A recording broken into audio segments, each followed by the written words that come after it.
જય શ્રી કૃષ્ણ. આજના વિડીયોમાં આપણે પવિત્ર પાવનકારી પુરુષોત્તમ માસની કથાનો અધ્યાય 15મો સુદેવને પુત્ર પ્રાપ્તિ તથા પુરુષોત્તમ માસની કથા ભોળી ભરવારણની કથા સાંભળીશું. બોલો પુરુષોત્તમ ભગવાનની જય, દ્વારિકાધીશની જય. પુરુષોત્તમ માસ કે અધિક માસ જેના અધિષ્ઠાતા સ્વામી ભગવાન શ્રી કૃષ્ણ છે, જેને પોતાનું સર્વોત્તમ નામ પુરુષોત્તમ એવું આ માસને આપેલું છે. આ માસ 12 મહિનાઓ કરતાં શ્રેષ્ઠ અને અતિ પુણ્યશાળી માસ છે. આ માસમાં કરેલા સ્નાન, દાન, જપ, તપ, વ્રત, ઉપવાસ, સત્કર્મ એ અધિકમાં અધિક ફળ આપનારા છે. આ માસમાં ભક્તો અન્નદાન, વસ્ત્રદાન, જૂતા ચપ્પલનું દાન, છત્રીનું દાન, સંપુટનું દાન, તરભાણાનું દાન, દીપદાન, ઘડાનું દાન તેમજ પોતાની યથાશક્તિ મુજબ જે કાંઈ પણ દાન પુણ્ય કરે છે તેનું ભગવાન અધિકમાં અધિક ફળ આપી તેને વૈકુંઠ ધામની પ્રાપ્તિ કરાવે છે. અધિક માસ કથા અધ્યાય 15મો સુદેવને પુત્ર પ્રાપ્તિ. સુત પુરાણી બોલ્યા, હે મુનિશ્રેષ્ઠો, સુદેવે ભગવાન વિષ્ણુને પ્રણામ કરી તેમની સ્તુતિ કરી અને પ્રસન્ન થયેલ ભગવાન વિષ્ણુએ વરદાન માંગવા કહ્યું.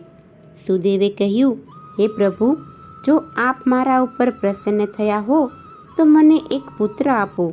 મારો સંસાર નીરસ થઈ ગયો છે, તેને નવપલ્લવિત કરો. ત્યારે ભગવાન વિષ્ણુએ કહ્યું, હે બ્રાહ્મણ, તારા નસીબમાં પુત્રનું સુખ લખેલું નથી. આગળના 7 જન્મ સુધી તારા ભાગ્યમાં એકેય પુત્ર સુખ નથી. ભગવાનના આવા વચનો સાંભળી બ્રાહ્મણને આઘાત લાગ્યો અને તે મૂર્છાવશ બન્યો. પતિની આવી દશા જોઈ તેની પત્નીની આંખો ભીની બની. તે પતિને ભાનમાં લાવવા પ્રયત્ન કરવા લાગી. તેણે પોતાના પતિને ઉદ્દેશીને કહ્યું, વિધિના લેખ મિથ્યા હોતા નથી. પ્રભુ ભક્તિને સર્વોત્તમ ગણવામાં આવે છે, છતાં પણ ભાગ્ય પ્રબળ છે. વિધિના લેખ ટાળવા ભગવાન પણ સમર્થ નથી. માટે તમે શોક દૂર કરો અને ઊભા થાઓ. ભગવાન વિષ્ણુ આ સાંભળી અને શાંત રહ્યા, પણ ગરુડજી શાંત ન રહી શક્યા. પોતાના સ્વામીની શક્તિની આવી અવગણના આવા શબ્દોથી તે સમસમી ગયા અને ક્રોધાવશ બની ગયા. તેમણે ભગવાન વિષ્ણુને વિનંતી કરી અને કહ્યું, આપે આ બ્રાહ્મણને વરદાન માંગવા કહ્યું હતું.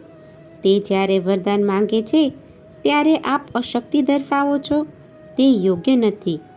બ્રાહ્મણ અને તેની પત્નીનું દુઃખ આપ જોઈ શકો છો.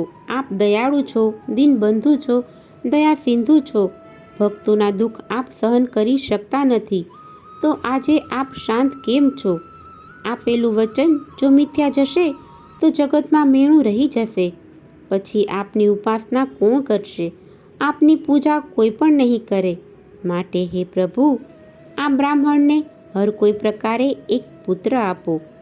ગરુડની આવી વાણી સાંભળી ભગવાન વિષ્ણુએ તેને કહ્યું, જો તારી આવી ઈચ્છા હોય તો તું બ્રાહ્મણને પુત્ર આપીને તેની ઈચ્છા પૂર્ણ કર. તું મારું વાહન છે, હું તને આશીર્વાદ આપું છું. પોતાના માલિકના આશીર્વાદથી પ્રેરાઈને ગરુડે બ્રાહ્મણને કહ્યું, મારા સ્વામીની આજ્ઞાથી હું તને એક પુત્રનું વરદાન આપું છું. તમારે ત્યાં મારા પોતાના અંશથી જ પુત્રનો જન્મ થશે. તે તમારા સંસારમાં સુખ શાંતિ આપશે. આમ કહી ગરુડ ભગવાન વિષ્ણુને પોતાની પીઠ ઉપર બેસાડી અને વૈકુંઠ ધામમાં લઈ ગયો. શ્રી બૃહનારદીય પુરાણના પુરુષોત્તમ મહાત્મ્યનો સુદેવને પુત્ર પ્રાપ્તિ નામનો 15મો અધ્યાય સંપૂર્ણ. હવે આપણે પવિત્ર પાવનકારી પુરુષોત્તમ માસની કથા ભોળી ભરવાણની કથા વાર્તા સાંભળીશું. એક નાનકડું એવું ગામ હતું. તેમાં થોડાક ખોડાઓ હતા, જેમાં બ્રાહ્મણોની વસ્તી વધુ હતી. કેટલાક પટેલ, ભરવાડ, કોળી, ઠાકરડા, વણકર, મૂચી, સુથાર બધા વર્ણનો સમાવેશ થઈ જતો.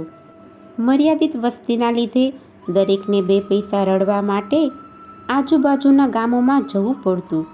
ગામની બાજુમાં થઈને એક નદી વહેતી હતી. તેમાં થોડું થોડું પાણી રહેતું. આથી બીજા ગામમાં આવવા જવા માટે વધારે તકલીફ પડતી નહીં. આ ગામમાં 2-4 ભરવાડના ઘર હતા. તેમાં એક ઘરમાં ભરવાડ અને તેની પત્ની ભરવાડણ રહે. થોડા ઢોર ઢાખર હતા તે લઈ અને ભરવાડ તેને ચરાવવા માટે લઈ જતો. ત્યારે ઘરના કામમાંથી નવરી પડે એટલે ભરવાડણ બાજુના ગામમાં દૂધ વેચવા માટે જતી.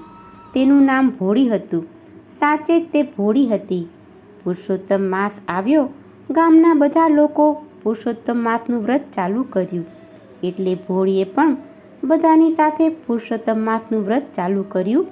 તે રોજ સવારે વહેલી ઉઠી નદીએ નાહવા જાય અને કથા વાર્તા સાંભળે. આમ કરતાં કરતાં પુરુષોત્તમ માસ પૂરો થવાને આવ્યો. હવે વ્રતનું ઉજવણું કરવાનું હતું. તેણે ગામમાં તપાસ કરી તો ભાવિકો બ્રાહ્મણોને જમાડતા હતા, વસ્ત્રદાન કરતા હતા, સોના રૂપાના દાન કરતા હતા. પણ પોતે ગરીબ હતી એટલે મૂંઝાવા લાગી કે આખરે એક બ્રાહ્મણને જમાડવાનો સંકલ્પ કરી તે એક બ્રાહ્મણના ઘેર ગઈ અને હાથ જોડી કહેવા લાગી કે મહારાજ, મારે આજે વ્રતનું ઉજવણું છે તો મારે ઘેર જમવા પધારો. ત્યારે બ્રાહ્મણે કહ્યું, ચકાચક લાડવા જમવા મળતા હોય તો હું આવવા તૈયાર છું. ત્યારે ભરવાડ કહે, મહારાજ, લાડુ બનાવવાનું તો મારું ગજું નથી. મારે ત્યાં તો ઘેસ ને છાશનું સાદું ભોજન છે. બ્રાહ્મણે ના પાડી. ભોળી તો નિરાશ થઈને બીજા બ્રાહ્મણને નોતરું આપવા ગઈ. પણ ઘેસ છાશનું ભોજન મળશે એવું જાણી તે બ્રાહ્મણે પણ નોતરાનો સ્વીકાર કર્યો નહીં. બ્રાહ્મણને જમાડ્યા વગર વ્રત કેમ પૂરું થાય? આમ વિચારી નિરાશ થઈ તે 2 દિવસ સુધી જમી પણ નહીં, ઘરનું કંઈ કામકાજ પણ ન કર્યું. નિરાશ વદને 2 દિવસ સુધી બેસી રહી. તે મનમાં ને મનમાં પુરુષોત્તમ ભગવાનને યાદ કર્યા કરતી. છેવટે પુરુષોત્તમ ભગવાન તેની વહારે આવ્યા. બટુક બ્રાહ્મણનું રૂપ લઈ તે તેના ઘર પાસેથી પસાર થવા લાગ્યા. ભોળીએ જોયું કે બટુક બ્રાહ્મણ પસાર થઈ રહ્યા છે એટલે ઝટ કરતાં ઊભી થઈ તેની પાસે જઈ અને બોલી, મહારાજ, મારે ત્યાં જમશો? બટુક બ્રાહ્મણ કહે, હા બહેન, જમાડશો તો હું જમીશ. ભોળી કહે, મહારાજ, મારે ઘેર તો ઘેસ અને છાશ મળશે તો ખાશો? બટુક બ્રાહ્મણ કહે, બહેન, એ મને બહુ ભાવે છે. હું બ્રહ્મચારી છું. મને સીધું આપો, હું જાતે રસોઈ બનાવીને જમીશ. ભોળીએ તો રસોઈનો બધો સામાન બટુકને આપ્યો. બટુક ઘેસ બનાવી છાશ સાથે પેટ ભરી અને જમ્યો. બાકી રહેલ થોડી પ્રસાદી ભોળી માટે રહેવા દીધી. ભોળીને બ્રાહ્મણ પોતાને ત્યાં જમ્યા જેથી તેને ઘણો જ આનંદ થયો. તેણે મનોમન ભગવાન પુરુષોત્તમનો આભાર માન્યો. તેણે યથાશક્તિ બટુકને દાન કર્યું. ભોળીને ખબર ન હતી કે આ તો સ્વયં પૂર્ણ પુરુષોત્તમ ભગવાન છે. જમ્યા પછી બટુકે કહ્યું, બહેન, મને થોડી સુધી મૂકવા આવો. ભરવાડણ તો બટુકને થોડી સુધી વળાવવા ગઈ. થોડે દૂર ગયા ત્યાં રસ્તામાં આમળાનું ઝાડ આવ્યું. બાળ સ્વભાવ મુજબ બ્રહ્મચારી તો આ આમળાના ઝાડ ઉપર ચડી ગયા ને ઝાડને જોર જોરથી હલાવવા લાગ્યા. ઝાડને જોર જોરથી હલાવતા કેટલાક આમળા તૂટી અને નીચે પડ્યા. બટુકે નીચે ઉતરી ભરવાડણને આ બધા આમળા પોતાના ઘેર લઈ જવા માટે કહ્યું. ભરવાડણે આ બધા આમળા પોતાની પાસે એક કપડું હતું તેમાં બાંધી દીધા. બટુકને વળાવી તે તો ઘેર પાછી ફરી. 2 દિવસની તે ભૂખી હતી. તેને કકડીને ભૂખ લાગી હતી. તેથી બટુકે રાખેલ પ્રસાદ લેવા વિચાર કર્યો. તેણે હાંડલીમાં જોયું તો ઘેસના બદલે તે મિષ્ટાન બની ગયું હતું. આ જોઈને તે અચંબામાં પડી ગઈ. તેણે કપડું છોડી આમળા મૂકવા માટે વિચાર કર્યો તો જોયું તો બધા આમળા હીરા બની ગયા હતા. ભોળીને ખ્યાલ આવી ગયો કે બટુક સ્વરૂપે આવનાર પુરુષોત્તમ ભગવાન હતા. તે મૂર્ખીએ તેમને ઓળખ્યા નહીં. તે તો રોતા રોતા પ્રાર્થના કરવા લાગી કે હે મારા વહાલા, હે પુરુષોત્તમ ભગવાન, મને તમારા ખરા સ્વરૂપે દર્શન દો, નહીં તો હું માથું પછાડી મોતને ભેટીશ.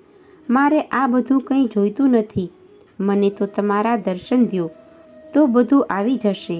હું કેવી આંધળી કે હું તમને ઓળખી ના શકી. મારી પર દયા કરો, મને દર્શન આપો. ભોળીના આવા વલોપાતથી પુરુષોત્તમ ભગવાન સ્વયં પ્રગટ થઈ અને તેને દર્શન આપ્યા અને ભોળીનો અવતાર સફળ થયો. કથામાં આપણે જોયું કે ભોળી પાસે કંઈ ન હતું, ફક્ત ઘેંસ અને છાશ પણ પ્રભુ પ્રેમેથી જમે છે.